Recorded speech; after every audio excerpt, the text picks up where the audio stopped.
Exactly sir, తప్పకుండా చూసుకుంటాం sir. టీచర్లతో మీరు ఇంట్రడక్షన్ కంపల్సరీ మీకు ఇవ్వచ్చు ఒకసారి. ఓకే ఏ అమ్మాయి ఏం చేస్తుంది, ఏం సంగతి, ఎవరితోనైనా ప్రాబ్లం ఉందా మీకు ఓకే సార్ అని మీరు అడగాలి. అడిగి వాళ్ళతో ప్రాబ్లం ఉందంటే మీరు ఇంటర్వ్యూర్ అయ్యి ఆ ప్రాబ్లం క్లియర్ చేసినట్లు చూసుకోండి. Compulsory sir. It's my duty sir. Okay, thank you sir. అనగా కొన్ని సురేష్ అని మాట్లాడినా వాళ్ళ పిన్నంట ఇక ఇక ఒక్క నిమిషం అమ్మాయి మాట్లాడలేదు. స్పీకర్ ఆన్ చేస్తున్నారు, స్పీకర్ ప్రెస్ వాళ్ళు కూడా ఉన్నారు, స్పీకర్ ఆన్ చేస్తున్నారు. మాట్లాడాలి. హలో సార్, హలో బిడ్డ, ఏమైంది బిడ్డ? ఈ స్కూల్లో నన్ను టీచర్స్ చాలా టార్గెట్ చేసింది సార్. ఏ స్టూడెంట్స్కి కూడా అంత ఫేస్ చేయలేరు, ఏ స్టూడెంట్స్ కూడా. మేడం ఒకరోజు నేను ఈవినింగ్ క్లాస్కి వెళ్ళకపోతే ఏమైందని అడిగితే నాకు ఇంకా హెల్త్ బాగాలేదు మ్యామ్ అని చెప్పిన సార్. చెప్తే ఏమైంది చెప్పు అని అంటే ఇట్లా మోషన్స్ అయినాయి మేడం, వాష్రూమ్కి వెళ్ళి అక్కడే కూర్చున్నా అని అంటే ఈ స్టూల్ తీసుకొని, అంటే టేబుల్ ఉండే సార్ మేడం ముంగల, ఈ టేబుల్ తీసుకొని నేను ఎత్తి వలగొట్టాను, నేను జైలుకి వెళ్తా అని అన్నారు sir. Maths teacher Sravanthi madam sir.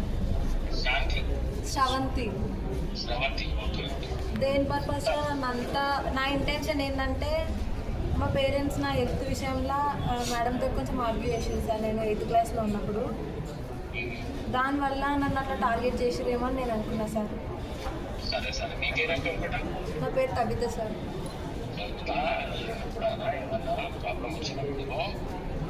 ఇప్పుడు సూర్య బాబే వాళ్ళ బాబాయ్ కదా చెప్పాలి. ఇప్పుడు రమేష్ అన్న చెప్పాను, ఆయన నంబర్ నా నంబర్ పెట్టుకోవాలి, ఆయన నంబర్ పెట్టుకోవాలి. సుధాకర్ రెడ్డి అని టాప్ ప్రెసిడెంట్. మీకు జరిగినది ఏదైనా ప్రాబ్లం ఉంటే మాకు చెప్తే మేము వచ్చి మాట్లాడి సెటిల్ చేస్తాం. ఇట్లా మీదకి వెళ్ళి కిందికి ఏమైతుంది, ఖాళీ అయిపోయిందా? ఇప్పుడు వాళ్ళ ఖాళీ అయిపోయిందా? ఇట్లా ఉంటుంది చెప్పు. ఒరిజినాలిటీ బాయ్ కదా. చిన్న ఒక్క నిమిషం ఆవేశంలో ఖాళీ బాయ్ సార్. నాకు గుర్తుపడతారు సార్. సరేనా?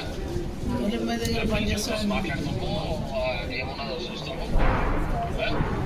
మంచిగా ఉండవు, గట్టిగా ఉండవు, జాగ్రత్తగా ఉండవు, గట్టిగా ఉండవు, మంచిగా చదువు సార్. మేడంని సస్పెండ్ చేయండి. నాలాగా ఇల్లున్న స్టూడెంట్ ఎవరు కూడా అట్లా మళ్ళీ ఫేస్ చేయలేదు. తప్పకుండా ఇప్పుడు కలెక్టర్ రాగానే ఎంక్వైరీ చేయిస్తాను, చేయిస్తా. సరేనా? Okay sir. Thank you sir. Right right. Thank you sir. Okay అన్నా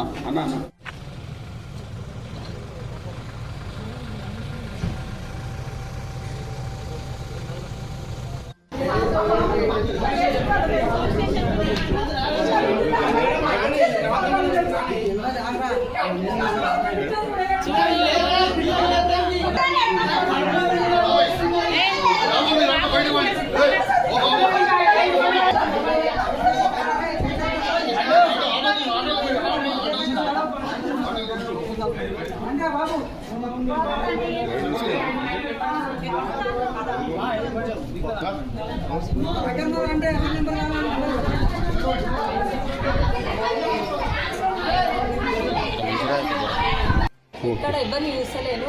హాస్పిటల్కి పోయిన తర్వాత నాకు ఫింగర్స్ ఫ్రాక్చర్ అనేది తెలుసు. ఇక్కడ మిడిల్లో లేచిన సార్, మేడం ఎందుకు ఇట్లా చేసినావు అని అంటే ఇట్లా బ్యాడ్ క్యారెక్టర్ అన్నారు మేడం, మీ స్కూల్లో నేను చాలా ఫేస్ చేసిన అని నేను ఇట్లా చెప్పిన. హాస్పిటల్కి వెళ్ళిన తర్వాత ఏం చెప్పాలనుకుంటున్నావు అని అడిగిరు మేడం వాళ్ళు.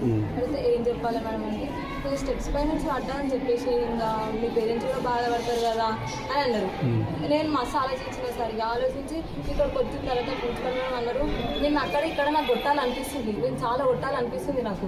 ఏం ఫేస్ చేసినావు, నువ్వు అంతగా నేను ఏం ఫేస్ చేసినావు నాకు చెప్పు. ఇది అన్నమంట పేరెంట్స్ పై నొట్టేపించుకొని మీ ఫ్రెండ్స్ దగ్గరకు వస్తే కూడా వాళ్ళని రానియలేమంటే నువ్వేం ఫేస్ చేసినావు చెప్పు అని అన్నారు మేడం. మళ్ళీ ఇట్లా అన్నారు,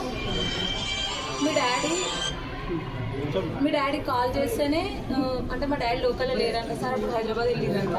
మా డాడీ కాల్ చేస్తే నేను వచ్చి తీసుకెళ్తాను మేడం, కట్టించాను అని చెప్పాను. మేడం వాళ్ళు అడిగారు నాకు, ఏంది ఇప్పుడు కట్టించుకుంటా, హాస్పిటల్ అడిగి ఇప్పుడు కట్టించుకుంటావా తర్వాత కట్టించుకుంటాం మీ పేరెంట్స్ వచ్చిన తర్వాత అంటే, మా పేరెంట్స్ వచ్చిన తర్వాత మేడం వాళ్ళు ఉంటేనే కట్టించుకుంటా అని అన్నాం.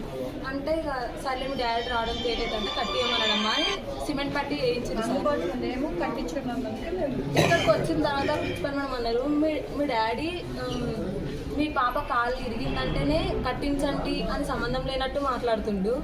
మొన్న వచ్చిండ మీ డాడీ మాట్లాడాలి వాళ్ళ డాడీ మేడం ఉద్దేశంతో మాత్రం నేను చెప్పినట్టు తప్పకుండా చూపిస్తాం. ఒక పెద్ద కూడా తప్పకుండా ఈ పెద్ద విషయం అనేది మన విజయానికి కూడా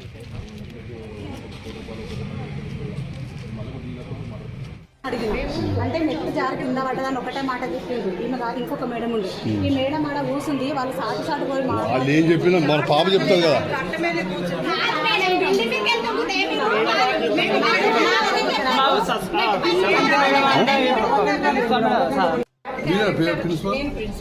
బ్యాడ్ క్యారెక్టర్ అని మాట్లాడి నన్ను అన్న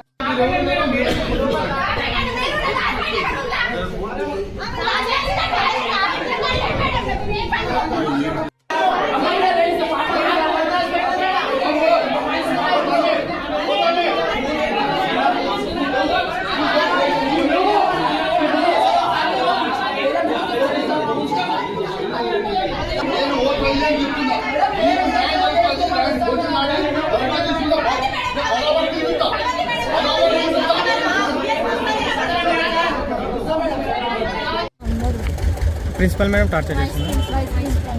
ఏం పేరు? శ్రవంత. ఏమైంది అసలు చెప్పమ్మా. అయితే ఫేర్వెల్ రోజు ఒక అక్క నేను డిన్నర్ చేస్తాను. గట్టిగా మాట్లాడు. ఫేర్వెల్ రోజు ఒక అక్క నేను డిన్నర్ చేస్తున్నాం. మేడం వచ్చి అన్నారు, ఏంది ఇట్లెందుకు కథలు నడిపిస్తున్నా అని అన్నారు. ఇంకా నేను ఏమన్నాను, అఖిల నేను నిన్నంట కవితనేమని నన్ను అన్నారు. సరే అని నన్ను ఏమన్నా నేను వదిలేసిన. అందరు నేను స్టేజ్ పైన సార్ వాళ్ళ గిఫ్ట్ ఇస్తున్నా. స్టేజ్ పైన ఉంటే ఆ మేడం వచ్చి అక్క వాళ్ళ అందరు ముంగలు ఎత్తురంట, నీది బ్యాడ్ క్యారెక్టర్, ఆ పిల్లలు బ్యాడ్ క్యారెక్టర్, నువ్వు బయట నుంచి వచ్చినావు, నీకేం తెలియదు ఆ పిల్ల గురించి, నువ్వు తిరగకు అని అన్నారు. ఇక నాకు మస్తు బాధ అనిపించింది. నేను ఏం చెప్పినా, మా డాడీ వచ్చిండు, మార్నింగ్ వస్తాడు, నైట్ కూడా వచ్చింది మా డాడీ వచ్చి, ఇంకా మేడంకి అడుగుతున్నారు నాది ఇట్లా బ్యాడ్ క్యారెక్టర్ అయ్యింది అని నేను చెప్పిన. చెప్తే మేడం మండే రోజు వచ్చి, ఏందమ్మా ఏమన్నావు అంట, మీ డాడీ నాతో చదవడమాటానికి వచ్చిందా, రమ్మని మరి ఆడతాడు నువ్వు రమ్మని అని అన్నారు. ఆయన నేను ఏమనలేను. అది ఒక్క మేడం కాకుండా శ్రవంతి మేడం అని ఉంటారు. ఒకరోజు ఈవినింగ్ క్లాస్కి లేట్ అయినా సార్, నేను క్లాస్కి వెళ్ళాను, సిక్ అయినా క్లాస్కి వెళ్ళాను, ఏమైందని అడిగారు. చెప్పిన ఇట్లా మోషన్స్ అయినాయి మేడం అందుకే వెళ్ళలేదు అని అంటే, మా మేడం అంటారు, ఈ టేబుల్ తీసుకొని నేను ఎత్తి వలగొట్టైనా నేను చేరుకోతా అని అన్నారు. ఎవరికన్నా నాకు. నేను అప్పటికి ఏమనలేను. మళ్ళీ ఫేర్వెల్ రోజు ఏమేమి స్పీచెస్ తీయాలనుకుంటుర్రు అని అంటే అందరు చెప్తుర్రు ఇట్లా. నన్ను అంటుంది, నువ్వు బయట ఎవ్వరు తిరగకండి, నేను అందరు టీచర్స్లో నేను ముద్ర పడిపోయినా, నేను ఎక్కువ బయట తిరుగుతాను అయిపోయి అని ఇట్లా చెప్పు, నువ్వు స్టేజ్ పైన పోయి చెప్పాలి అని అంటారు. అందరు ముంగల నాకు ఇన్సల్ట్ అనిపించింది, మస్తు ఇన్సల్ట్ చేస్తాను మేడం వాళ్ళు.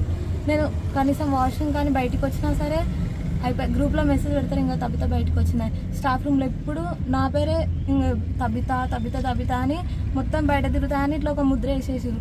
ఎవరిన్నా కానీ స్టూడెంట్స్ వచ్చి, అక్క నీ పేరు ఇట్లా స్టాఫ్ రూమ్లో మారుమోగుతుంది, తబిత ఇట్లా తిరుగుతుంది అని మొత్తం ఇట్లా చెప్తుర్రు అక్క అని అంటున్నారు. మొత్తం ఎగతాళి చేస్తుండే నన్ను. నా స్టడీస్ విషయంలో కూడా మొత్తం వాళ్ళు నన్ను డిస్కరేజ్ చేసారు. మేడం వచ్చి మొన్న ఎగ్జామ్ రాస్తుంటే, హిందీ ఎగ్జామ్ రాస్తుంటే వచ్చి, ఏమైనా అనుకుంటున్నావు, టెన్త్ తర్వాత ఏం చేస్తామని అడిగారు. నేను బైపీసీ తీసుకొని ఇట్లా వెటర్నరీ డాక్టర్ లేకపోతే బ్యాంక్ మేనేజర్ చేద్దామని ఇట్లా అనుకుంటున్నా మేడం అని అంటే, అదంతా సెట్ కాదు, ఇది వెటర్నరీ డాక్టర్ కూడా సెట్ కాదు, అంత పెద్ద గోల్ ఏం పెట్టుకోకు, చిన్నగా పారామెడికల్ అవి చేసుకొని వెళ్ళే సెటిల్ అవి, అంత పెద్ద ఎందుకు. ఇప్పుడు ఆమె అంటే మళ్ళీ నువ్వేం చేసుకున్నావు హాస్టల్లో? ఫస్ట్ ఫ్లోర్ నుంచి ఎందుకు దుంకినావు? వాళ్ళు పెట్టేట అసలు ఏ స్టూడెంట్స్ లేదు. టార్చర్ సార్ పాపకి 5th నుంచి 9th వరకు మంచిగా చదువుతుంది, టాపర్ పాప. అన్ని మెడల్స్ గిడల్స్ అన్ని ఉన్నాయి పాపకి, సర్టిఫికెట్స్ వచ్చినాయి, అంత మంచి చదివే అమ్మాయికి మొత్తం 10th వచ్చేసరికి మొత్తం డౌన్ చేసేసారు స్టడీ పర్పస్ లా. ఎవరు చేసారు? టీచర్స్ మొత్తం. ఇక ఏమన్నా చిన్న ఏమన్నా ఇన్సిడెంట్స్ కనిపించింది అనుకో, పాపను మొత్తం టార్గెట్ చేయడము, అందరు గ్యాదర్ అయ్యి పాపను ఒక్కదాన్ని వచ్చి నీకు ఎక్స్ట్రాలు ఎక్కువైతున్నాయి, నువ్వు బయట తిరుగుతున్నావు, నీ క్యారెక్టర్ బ్యాడ్, మొత్తం బ్యాడ్ క్యారెక్టర్ చేయడానికి ఏం చేసింది మా పాప మాకు చెప్పాలి కదా. పేరెంట్స్ గా మాకు ఇన్ఫార్మ్ చేస్తే మేము క్యారెక్టర్ ఏందో మాకు చేసుకుంటాం. ఈవినింగ్ క్లాస్ కోనందుకు నీ బోనఫైడ్ లా నేను ఇట్లా బ్యాడ్ కేటగిరీ గుడ్ కేటగిరీ అని రాస్తారు. నేను బ్యాడ్ కేటగిరీ అని రాస్తే నువ్వు ఏ స్కూల్లో కూడా జాయిన్ కాలేవు ఇంకా అని అంటారు. మొత్తం ఇక మాకు చెప్తేనేమో మేము చదువు పరంగా నువ్వు కొంచెం డల్ అయినవేమో బిడ్డ, చదువుకోకి ఒక్క సంవత్సరం అయితే 10th అయిపోతుంది. వాళ్ళు డిస్కరేజ్ చేయడం వల్ల నా మైండ్ మొత్తం డైవర్ట్ అయిపోయింది. ఇప్పుడు నువ్వు దుంకిన తర్వాత వాళ్ళు ఏమన్నారు, మళ్ళీ ఎవరు చెప్పొద్దన్నారా? వాళ్ళు హాస్పిటల్ తీసుకెళ్లేటప్పుడు మేడం వాళ్ళకు మొత్తం గ్యాదర్ అయినంటే సార్ మొత్తం పాపని గ్యాదర్ చేసి ఒక సార్ వచ్చిర్రు, ఇద్దరు మేడం వాళ్ళు వచ్చిర్రు. అయితే కార్లు ఎక్కించిర్రు, బయట నుంచి చెప్పిర్రు ఆమె ఇట్లా దుంకిందని చెప్పకండి, ఆడ పోయి స్టెప్స్ పైన పడ్డాయని చెప్పండి, మళ్ళీ పెద్ద ఇన్సిడెంట్ అయ్యి ఇట్లా అవుతుంది ఇష్యూ అవుతుంది అని చెప్పారు. అక్కడికి పోయిన తర్వాత ఇంకా నా లెగ్ ఫ్రాక్చర్ అయిందని నాకు తెలిసింది. మీ పేరెంట్స్ వస్తారంట. నేనే అన్నా మా డాడీ కాల్ చేయని మేడం వస్తారు అని అంటే, సిమెంట్ పట్టి కట్టించుకుంటావా డాడీ వచ్చిన తర్వాత ఇప్పుడు అని అంటే, పేరెంట్స్ వచ్చినాక కట్టించుకుంటా అని చెప్పిన సార్. మా డాడీ ఇక్కడ లోకల్లో లేకుండా అంటే హైదరాబాద్ వెళ్ళిరంట. మేడంకి అన్నారంట, మేడం మీరు కట్టించండి నేను వచ్చి తీసుకెళ్తా అని అన్నారంట. వేరే అమ్మాయిలకి గిట్ట కొట్టిందంట కదా, ఎవరు కొట్టిరు చేతుల మీద? శ్రవంతి మేడం. ఒక అమ్మాయి తెలుగు క్లాస్ వరకు రాసిండే, మేడం ఉన్నప్పుడు తెలుగు క్లాస్ వరకు రాసిందంట. రాస్తుంది మా క్లాస్ ఆమె కూడా. ఇట్లా ఇక్కడ పట్టుకొని మొత్తం ఇట్లా తిప్పితే మీకు ఇక్కడ మొత్తం ఇట్లా నెయిల్స్ పడ్డాయి. చాలా ఏడ్చింది ఆమె కూడా. 2 times కొట్టిరు. ఒక రోజు స్టీల్ బాటిల్ తీసుకొని కూడా కొట్టిరు. ఎవరు కొట్టిరు? శ్రవంతి మేడం. ఎందుకు కొట్టిందా? తెలుగు అంటే ఆ రోజు మ్యాథ్స్ ఎగ్జామ్ ఉంది, మేడం తెలుగు పేపర్స్ చెక్ చేసుకోండి రా అని ఇట్లా పేపర్స్ ఇచ్చిండ్రు. ఆ పేపర్ ఆమె చూసుకుంటుంది, ఇట్లా వచ్చి ఎప్పుడు తెలియదు అవుతావా నా సబ్జెక్ట్ వద్దా అని కొట్టిరు. 2 times కొట్టిరు ఆమెకి. ఏ రోజు జరిగిందమ్మా ఈ సంఘటన? దుంకిన రోజు ఏ రోజు? 24th రోజు.